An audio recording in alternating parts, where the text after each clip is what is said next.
उनके पास मैं गई और मैंने उनको बताया, मैंने कहा ये मुझे क्या हो रहा है, ये मुझे लग रहा है मेरा बीपी लो हो रहा है, मैं तो खाना भी सही खा रही हूँ, मैं तो डाइटिंग भी नहीं करती हूँ, मैं तो वर्कआउट भी आजकल छोड़ा हुआ है। तो खैर उन्होंने कहा कि तुम्हारे सिम्टम्स जो है ना एंग्जाइटी वाले लग रहे हैं। तो मैंने कहा सुने, मुझे ये एंग्जाइटी नहीं होती। मैंने कहा मेरे साथ ऐसे माशाल्लाह कोई मसले नहीं है, I think it's something else.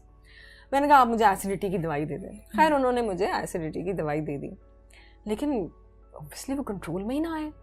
मैं इतनी रेस्टलेस, पूरे घर में बस पेस अराउंड, मेरे फ़ोन देखने से मुझे नफ़रत हो जाए कि मुझे फ़ोन नहीं देखना बस। तो खैर फाइनली मैं किसी और डॉक्टर के पास गई, मैंने उनसे कंसल्ट किया, उसने भी मुझे यही चीज़ बोली। मुझे यकीन ना आए, मैंने कहा ये कैसे हो सकता है मेरे साथ। मैंने कहा मैं तो किसी चीज़ की टेंशन ही नहीं लेती, मैं तो हर चीज़ को बस ये कहती हूँ अरे खुद ही सही हो जाएगा, बस सही हो जाएगा। लेकिन खैर वो हो गया and I had to go on medication. तो इधर I would say it is absolutely okay to take medication. Medicine, कुछ लोगों के दिमाग में ये होता है अरे दवाइयों में डाल दिया, कैसा डॉक्टर था तुम्हारा, नहीं दवाई नहीं लेनी चाहिए थी। This is wrong. अगर आपकी बॉडी को ज़रूरत है तो आपको मेडिसिन पे जाना चाहिए। अगर आपकी बॉडी को नहीं है ज़रूरत, अगर सिर्फ साइकेट्रिस्ट के पास ही जाके आपका वो सही हो जाता है, दैट इज़ डिफरेंट। या साइकोलॉजिस्ट के पास जाके सही हो जाता है। लेकिन अगर मेडिसिन की ज़रूरत है तो इट इज़ एब्सोल्युटली ओके। लेकिन फिर वो आपकी अपनी विल पावर होनी चाहिए कि आप आहिस्ता आहिस्ता उसको टेपर ऑफ करें। तो खैर मैं बिकेम बेटर और मैंने टेपर ऑफ कर दी। और फिर 2 साल के बाद दोबारा मुझे अटैक हुआ, I had to go on medication again and then again मैंने आहिस्ता आहिस्ता टेपर ऑफ कर दी। और अभी भी कभी कभार कुछ छोटे मोटे एपिसोड्स होते हैं पैनिक अटैक्स के, लेकिन नथिंग मेजर। बट स्टिल मेरा भी वो फेज़ आया। और मैं सिर्फ ये कहना चाहती हूँ कि सिर्फ ये नहीं है कि आप उस मोमेंट में बड़े खुश हैं और आपको वो अटैक हो गया तो अब आप सोच रहे हैं कि क्या हुआ। कोई पिछली चीज भी आपको बॉदर कर सकती है। और प्लस काम अगर बहुत सारा किया हो, बहुत काम किया हो और अचानक से ब्रेक आ गई हो, टेंशन से आप गुजर रहे हो कॉन्स्टेंटली।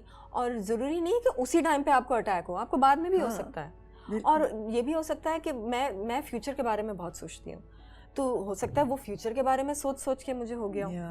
तो यू नो कुछ भी चीज़ है जो आपके दिमाग में ट्रिगर कर सकती है। तो but that's okay, never give up.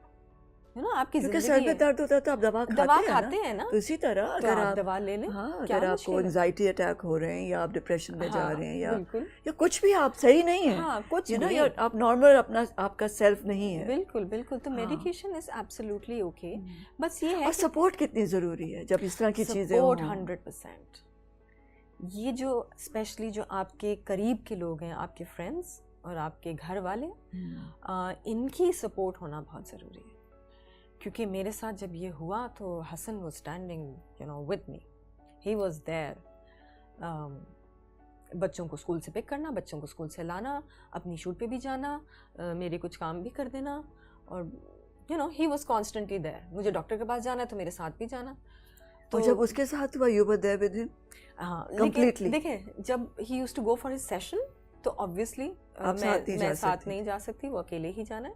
But morally I was with him, मैं completely। हाँ of course, क्योंकि मैं हमेशा हसन को यही कहती हूँ, रिलैक्स, सब्र करो, सब ठीक हो जाएगा। और जब मेरे साथ ये हुआ तो हसन भी मुझे यही कहता था। लेकिन मेरे साथ पहले हुआ anxiety attack, so you were familiar। I was familiar। और उस टाइम पे जब मुझे सबसे पहले ये चीज़ पता चली तो हसन ने मुझे कहा ये कौन सी अमीरों वाली बीमारी हो गई है तुम्हें। और खैर मेरे पास उस बात का कोई जवाब नहीं था। और उस टाइम पे हसन कहता था it's all in your head, it's all in your head है। तो मतलब कभी कभार हसन की सपोर्ट भी थी, लेकिन कभी कभार कुछ बातें थी जो बहुत बुरी भी लगती थी। कि फिर मैंने उसको कहा, मैंने कहा डोंट से दैट, मैंने कहा you don't know what I am going through, so just ignore, if you can't support it then just ignore it. But then he was there with me. फिर जब हमें पता नहीं है ना, कितनी सारी चीजें हम डिस्कस नहीं करते तो हमें नहीं पता होता अंदाजा कि कहना क्या है, हमारे लफ्ज भी जो है। बाद में पढ़ना शुरू किया, गूगल पे पढ़ा, फिर थोड़ा थोड़ा अंदाजा हुआ कि अच्छा ये होता है। अब जब हसन के साथ हुआ तो ही अंडरस्टूड। तो मैंने एक दिन कहा हसन से, मैंने कहा मैं अक्सर ये बात बोलती थी। तो फिर हसन ने कहा हाँ I am sorry, now I realise, now I know what it is, I was wrong at that time. तो ये भी बड़ी बात है कि आप सॉरी करें और आप एक्सेप्ट करें। जो कि हसन को लगता है मैं नहीं करती हूँ सॉरी।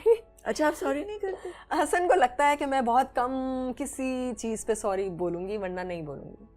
मुझे ऐसा लगता है कि अगर मैं किसी चीज़ पे डिसएग्री कर रही हूँ, सामने वाले बंदे को गुस्सा आ रहा है उस बात पे क्योंकि मैं डिसएग्री कर रही हूँ, तो उससे बेहतर है आर्ग्यूमेंट करने से बेहतर है आप खामोश हो जाओ। तो मैं खामोश हो जाती हूँ। तो ना मैं थैंक यू बोलूँगी, ना मैं सॉरी बोलूँगी, ना ही मैं आर्ग्यू करूँगी, मैं सिर्फ खामोश हो जाऊँगी। तो फिर वो दूसरे को ऐसा लगता है आप इनडिफरेंट है। लेकिन आई डोंट नो, देखिए हर इंसान डिफरेंट होता है ना। तो मुझे कभी कभी अच्छा लगता है कि कोई किसी चीज़ पे आर्ग्यूमेंट होती भी है जिस पे मैं करती हूँ, लेकिन हर चीज़ पे नहीं करती। मुझे लगता है अगर सामने वाला बंदा, सिर्फ हसन ही नहीं कोई और भी, मुझे ऐसा लगता है कि अगर वो नहीं समझ पा रहा मेरी बात, तो उसको आपको वहीं रोक। हाँ, वो गैरों के लिए तो बहुत अच्छा है, लेकिन अपनों के लिए बहुत ज़रूरी है कि एक हग मिल जाए, एक सॉरी हो जाए। नहीं, ये सॉरी वाली बात नहीं हो रही, मैं आर्ग्यूमेंट की बात कर रही हूँ। जैसे फर्ज देखिए, सॉरी अगर आपकी गलती है तब तो आपने सॉरी बोला, तो चले हग मिल गई, वो तो एक दैट्स डिफरेंट। लेकिन अगर एक थर्ड कोई बात हो रही है जिस पे आप आर्ग्यू कर रहे हैं कि भाई इसकी बात हुई है, अब हसन कह रहा है नहीं उसने इस तरह से उसको बोलना चाहिए था, और मैं कह रही हूँ नहीं उसने ये इस तरह से नहीं, उसका मतलब ये था कहने का, वो है आर्ग्यू। हाँ, वो फिर बुरा लगता है ना। हाँ, फिर वो कहते हैं वो थर्ड पर्सन के साथ क्यों हो। तो हाँ, ये बात है ना, ये because I am also a wife, तो आई नो एग्जैक्टली उसका साथ क्यों दे रहे हो। लेकिन मैं कहती हूँ नहीं, मगर तुम सोचो ना, हाँ, उसका साथ में क्यों दे रही हूँ। मगर कभी कभी ना लॉजिक नहीं काम आती ना, कमिटमेंट। लेकिन आप खुद सोचिए ना, कमिटमेंट चाहिए होती है, लॉयल्टी चाहिए होती है। वो सही है, लेकिन अगर आपको लगता है कि उस बंदे ने सही काम किया है, हाँ, तो मैं तो उसको अप्रिशिएट करूंगी ना। हाँ, लेकिन तुम्हें लग रहा है कि उसने गलत काम किया, तो तुम्हारी सोच में उसने गलत किया, मेरी सोच में उसने सही किया, तो फिर मैं उसको कैसे सही बोल दूं। तो अगर तुम नहीं मान रहे हो तो बेहतर है फिर मैं खामोश हो जाती हूं। हाँ, but that's a moment where you just need a little, you know, like this, a pat on the head or a little, अच्छा ठीक है। तो that's what I do ना, I say कि अच्छा चलो, फिर तो और भी बहुत गुस्सा चढ़ता होगा। और कभी कभार होता है जब मैं बिल्कुल ही खामोश हो जाती, तो आगे से बोलता है अरे तुम बोल क्यों नहीं रही हो, कुछ आगे से बोलो तो वो तो और बुरा फेस। बट ये बहुत मजे की चीज़ है, बिकॉज ये मियाँ बीवी की जो है ना तकरार, ये कभी ये नोक झोंक तकरार ये तो चलती रहती है। असल चीज़ ये है कि आप कब एक दूसरे के लिए खड़े हुए, वो सबसे important I think. And you both हैं, हम दोनों एक दूसरे के लिए खड़े होते हैं। हाँ, वो तो नजर आ रहा है। Even when I interviewed him Hasan, वो मुझे नजर आया कि है। अच्छा, हम लोग वैसे सोशल मीडिया पे इतना शायद शो नहीं करते हैं, लेकिन वैसे हम आपस में एक दूसरे को बहुत सपोर्ट करते हैं।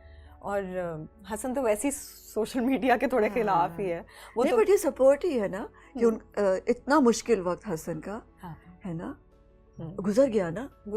ये बहुत मुश्किल वक्त होता है जब आप अपने साथ नाराज हो जाएं।